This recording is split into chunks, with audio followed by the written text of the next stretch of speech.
Your sister will inherit everything." The words hit like a blade, cold and deliberate.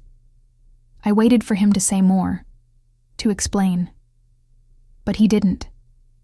He just smirked. I stared at him, at the father I had spent my whole life trying to please. His expression wasn't one of regret, not even hesitation, just certainty. Like this was always meant to happen. And beside him, she stood, my sister. Her hands folded neatly, her lips pressed together as if she were trying to suppress a smile. But I saw it, that flicker of satisfaction in her eyes, the triumph. You understand, don't you? His voice was almost amused, as if he expected me to nod, to accept my fate like a loyal, obedient fool. But I didn't speak. I couldn't. Because in that moment, something inside me shattered. Memories flooded back, years of being the afterthought, the overlooked one. Every birthday where she got the bigger gift, every family gathering where I was the one taking the pictures instead of being in them. The late nights I spent studying, working harder, proving myself, only to be met with indifference. And her? She never had to try. She never had to beg for his approval. It was simply given to her, effortlessly. All these years, I thought I was earning my place. That if I worked hard enough, proved myself enough, he would see me. But I was wrong. I was never meant to be anything more than a shadow in this family. She wasn't just accepting the inheritance, she was reveling in it. A slow, satisfied smirk curled on her lips as she glanced at him, as if this was some inside joke they shared. A joke where I was the punchline. I clenched my fists. My nails dug into my palms, but the pain was nothing compared to the fire burning in my chest. "You were never even considered." His voice was casual, dismissive. Like he wasn't just stripping me of everything. He was simply stating a fact. Like my existence had never even been a factor. I exhaled slowly. Numbness crept over me, cold and suffocating. This wasn't a mistake. This wasn't a last-minute decision. This was planned. I was never meant to have a chance. For a moment, I felt nothing. Just emptiness. A hollow, sinking realization that I had spent my entire life chasing something that was never mine to claim. And then, something shifted. The grief hardened. The disbelief sharpened. I lifted my gaze, met his eyes, then hers. They thought this was over. They thought I would accept it. They were wrong. They didn't just betray me. They erased me. But the worst part? They thought I'd never find out. It started as a feeling, a whisper in the back of my mind that something wasn't right. I tried to ignore it, tried to tell myself I was overthinking. But doubt has a way of gnawing at you, doesn't it? And once it sinks its teeth in, it never lets go. So I started looking. Not for anything specific, just signs, clues, proof that the unease in my gut wasn't paranoia, but truth. And then I found it. A family ledger tucked away in my father's study. At first glance, it looked ordinary, just numbers, transactions, records. But the deeper I looked, the more things stopped making sense. Money withdrawn under my name, accounts I never touched, investments made on my behalf, without my knowledge. And then, the worst one. A transfer. A large sum of money moved out of what should have been my inheritance, directly into my sister's account. I gripped the paper so tightly my hands shook. This wasn't a mistake. This wasn't an accident. This was theft. I wasn't supposed to hear it. Late at night, passing by my father's office, I caught the hushed voices, low, careful, as if the walls themselves weren't meant to know. "She's asking questions," my sister's voice. tight with irritation. Let her. She won't find anything. My father. Calm. Unbothered. I stopped breathing. She thinks she has a chance. She laughed softly, like this was all some kind of joke. She never did, my father muttered. The world blurred. My hands curled into fists. I wanted to push the door open. I wanted to scream, demand answers, force them to face me. But I didn't. Because standing there, frozen in place, I realized something. This wasn't just favoritism. This wasn't just an unfair decision. This was calculated, deliberate. They never just overlooked me. They erased me. The will I should have known. Digging through the files in my father's office, my hands trembled as I pulled it out. An old document, edges slightly worn from time. My name was there, once, but the ink was faded, crossed out, replaced with hers, my sister's.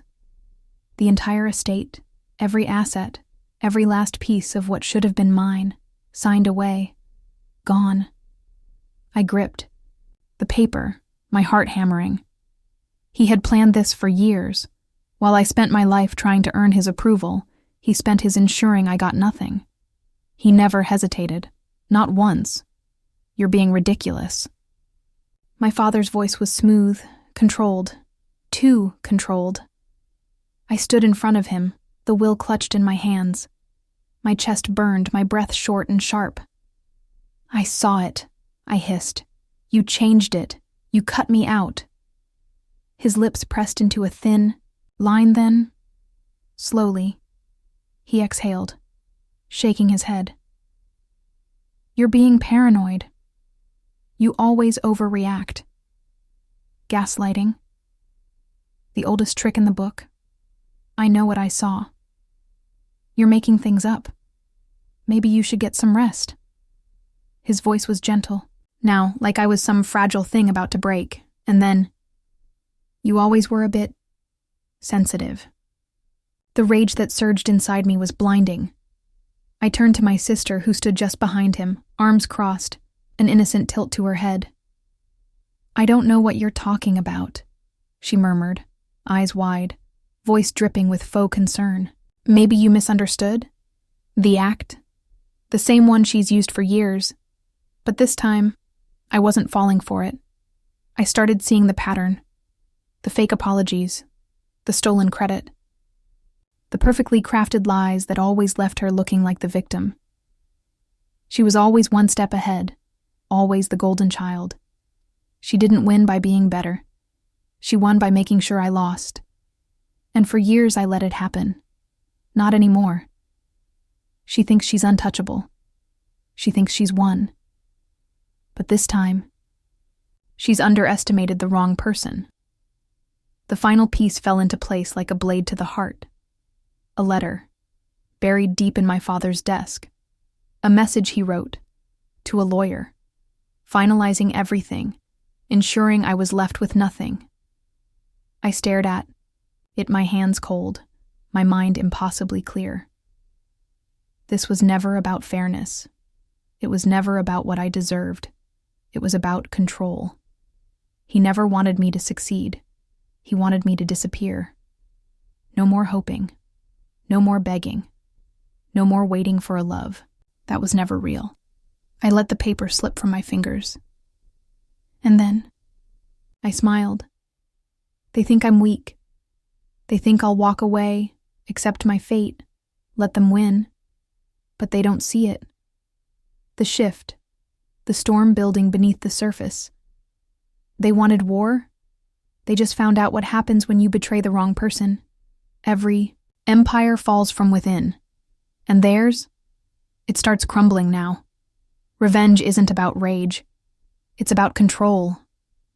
They thought they buried their secrets. They forgot one thing. I know how to dig. For the first time in my life, I stopped reacting. I stopped explaining. I stopped proving. I stopped begging for fairness in a game that was never meant to be fair. Pain had shaped me. But pain wasn't my enemy anymore. It was my weapon. I didn't need love. I didn't need their validation. I only needed one thing: justice. And justice wouldn't come from screaming. It wouldn't come from tears. It would come slowly, quietly. Absolutely. I started where they never expected me to look. Deep in the family archives, past the polished reports and public records, I found the rot, an old ledger. The transactions told a story my father never wanted anyone to read. Money funneled into hidden accounts. A history of silent payoffs, and then something worse. My sister. Her success wasn't just built on stolen credit. It was built on stolen money. Funds meant for employees, for business growth, for me, quietly moved under her name. Her lies weren't just personal. They were profitable, and I was going to make sure the world knew. Every empire has cracks. I just had to find them. A disgruntled employee. Overlooked, underpaid, discarded, just like me. "You want dirt on your father?" he asked, lighting a cigarette with shaking fingers. "You have no idea what you're stepping into." "Then show me." He hesitated. Then with a sigh, he slid a folder across the table. Inside were names, dates, signatures, illegal deals, falsified reports. The kind of paper trail that, if exposed, wouldn't just ruin my father's reputation, it would bury him. "You didn't get this from me," the man muttered, standing to leave. I closed the folder. Of course not. No war is won alone. One by one, I built my army. A sharp lawyer who despised my father's business ethics. An ex-employee with a grudge sharp enough to cut through steel. A journalist hungry for a scandal that would shake the city, and then, my favorite piece, an insider. Someone still on the inside of my father's empire. Someone who knew where the bodies were buried, because they helped bury them. And now, they wanted out. "Why should I trust you?" I asked, watching them fidget across the table. "Because," they swallowed, "I know how to make him fall." I smiled. "Then let's begin." The first crack was small. A missing document, an account statement that didn't add up. A phone call that made my father's voice sharpen, made my sister's smile falter. They didn't know why they felt unsettled, but they felt it, like an animal sensing a shift in the air before the storm hits. They dismissed it. Of course they did. They had spent their lives untouchable. But I watched them, silent, patient, waiting for the moment they would finally understand. They toasted to their victory. My father laughing, whiskey in hand. My sister, radiant, soaking. In the success that wasn't hers to claim, they celebrated, unaware it was already over. I raised my glass. Not to them. To the storm that was about to come crashing down. To justice. To revenge. And as they drank, blind to the walls caving in around them, I smiled. They laughed. They celebrated, thinking they had won. But the best part? They never saw the knife until it was already in their backs. The room shimmered with luxury. Crystal glasses, golden chandeliers, and a symphony of laughter that didn't belong to me. At the head of the long dining table, my father lifted his glass, his voice booming with self-satisfaction. "To success! To legacy!" My sister beamed, basking in the applause, her fingers grazing the pearl necklace around her throat, the same one my mother had promised to me before she died. They were celebrating a victory built on lies. They had stolen everything. My inheritance, my dignity, my place in this family. And yet, I smiled. Because tonight, they weren't the ones being honored. They were being watched, judged, sentenced. And when the moment came, I would make sure they felt every ounce of the betrayal they had once forced me to swallow. A silver tray slid in front of my father, delivered by a waiter whose face remained impassive. On it, an envelope, thick, heavy, marked with the firm, unmistakable seal of the courts. My father's smirk faltered as he unfolded the papers. His fingers twitched. His eyes darted across the words. Processing. No, he muttered under his breath. No, this can't be. My sister leaned over. What's wrong? She whispered, her voice sharp with urgency. His grip tightened around the page. Who did this? A slow breath left my lips. The show had begun. Silence settled over the crowd as a projector flickered to life. Images, documents, transactions that weren't supposed to exist. Gasps rippled through the room. My father shot up from his seat.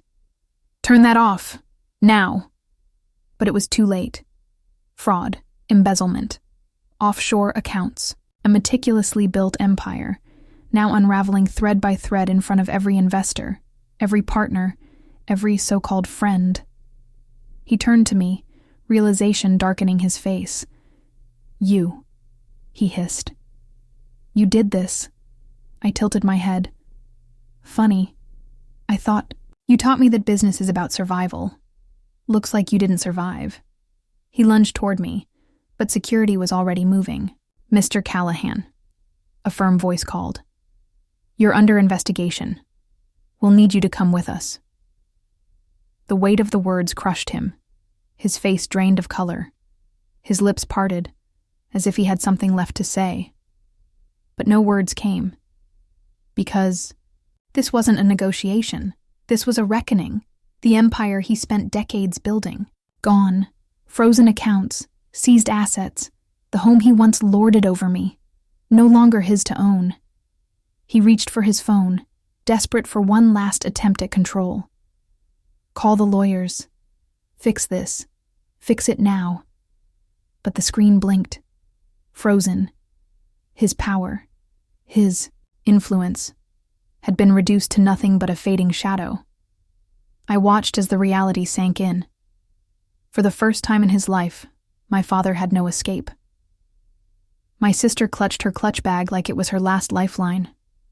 What about me? She breathed, eyes wide, wild. The inheritance? The properties? The lawyer at her side shook his head. Gone. Her breath hitched. Gone? What do you mean gone? Every asset in your name was linked to fraudulent activity. Your accounts have been frozen, pending investigation. Her hands trembled as she turned to our father. Fix this. But he had nothing left to give. The golden child, the untouchable princess, suddenly nothing more than another casualty of her own entitlement. And I had never seen anything more satisfying. Desperation turns even the strongest into cowards. My father rounded on her. This is your fault, he spat. You wanted more. You pushed too far. My sister flinched. You were the one who changed the will. You said I deserved it. Because you were supposed to be smarter than this. The cracks splintered. The perfect image of their partnership, their unshakable alliance, shattered. I watched them crumble, tearing each other apart in front of everyone they once sought to impress. Pathetic. They were never a family. They were a business deal, and now that the deal had gone south, they were scrambling for lifeboats. But I had already sunk the ship. I stood at the edge of the chaos, hands steady, heart silent. My father's furious gaze locked onto mine. You think you've won? He rasped. You think this makes you strong? I stepped closer, just enough so only he could hear me. You thought you held the strings, I whispered. But all this time, I was the puppeteer. The horror in his eyes was the final victory, and as security escorted him away, as my sister collapsed into helpless sobs. I simply walked away because the show was over and justice had been served. He called my name. But this time, I didn't stop because I owed him nothing. Not my loyalty, not my love, and certainly not my forgiveness. For the first time in my life, I walked away without chains dragging behind me. No more weight on my shoulders, no more burden pressing against my chest. The night air was crisp, cool against my skin as I stepped outside. The distant hum of voices and the chaos I left behind faded with each step. This wasn't just a victory, this was freedom. I inhaled deeply, letting the air fill my lungs, clearer than it had ever felt before, because I was no longer trapped in his world. I had burned it down. Wait, the voice was raw, strained, nothing like the man who once towered over me with unshakable authority. I turned slowly, not because I cared, but because I wanted to see it. The ruin, the desperation. My father stood in the doorway, his once pristine suit disheveled, his hands trembling at his sides. The man who had commanded boardrooms, dictated destinies, crushed people under his will. Now, he looked small. Please. A single word. Barely a whisper, not spoken with love, not even with regret, but with need, because for the first time in his life, he had nothing. And I was the only one left. "You're my child," he said, voice breaking. "You can't just—" I tilted my head. "Can I?" His face twisted, cycling through emotions, rage, denial, bargaining. But I let him drown in the silence he once forced on me. He thought he could command me, that if he looked weak enough, broken enough, I would come running, that I would still need him. But I didn't. I turned my back on him, just like he had done to me so many times before. And this time I was the one walking away. A sob broke through the air. My sister. She wasn't standing tall anymore. She wasn't basking in stolen wealth, reveling in the attention she always believed was hers by birthright. She was shaking. "You can't do this to me," she spat, eyes wild with disbelief. "I'm your sister." The same sister who laughed when he disowned me. The same sister who stole everything meant for me. The same sister who had thrived in my suffering. "Now you know how it feels," I said simply. Her hands clenched into fists. "You think you're better than me?" I stared at her. At the girl who had always lived in the comfort of entitlement, never believing she would have to fight for anything. "No," I said. "I just fought harder." Her face crumbled. I left her standing there, drowning in the emptiness she once wished upon me. The estate loomed in the distance, its grand halls and towering pillars glowing under the dim lights of the night. For years, this place was my prison. Every room held whispers of gaslighted memories. Every hallway was lined with the ghosts of words meant to break me. This house was supposed to define me, to own me, to keep me under their thumb. But now, it was just bricks and shadows. It had no power over me anymore. I walked past it without looking back. I stood still for a moment, breathing in the night air, letting the last remnants of my old life fade. Their approval had been a cage. Their love, a weapon. For so long, I thought I needed them, their validation, their acceptance. I spent years trying to prove myself to people who never saw me as anything more than a pawn in their power game. But now, I finally saw the truth. They were never my home, and they never would be. Justice had been served, and at last, I was free.